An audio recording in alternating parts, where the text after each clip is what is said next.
ஆடைகளை செஞ்சு தர சொல்றார். மக்கள் 3 ஆடைகளை வந்து செஞ்சு தராங்க. ஒண்ணு வந்து இறைவனுக்கு, ஒண்ணு வந்து மிருகண்ட மகரிஷிக்கு, இன்னொன்னு வந்து பாத்தீங்கன்னா அந்த ஊர்ல இருக்கக்கூடிய மன்னருக்கு. இந்த 3 பேர்த்துக்கு 3 ஆடை தங்கத்தால செஞ்சு கொடுக்குறாங்க.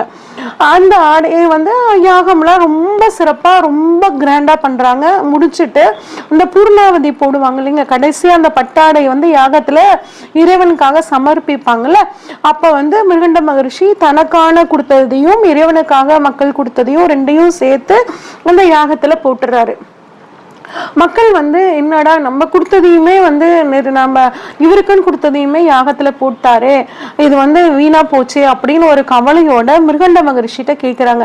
நீங்க இப்ப 2யுமே யாகத்துல போட்டுட்டீங்களே, இது வந்து வீணா தானே போகும், நீங்க அணிஞ்சிருக்கலாம்ல அப்படின்னு சொல்லி கேட்கும் போது இது எங்க போகும் அப்படின்னு சொல்லி கேக்குறாங்க மக்கள் மிருகண்ட மகரிஷி கிட்ட. அப்ப அவர் சொல்றார்,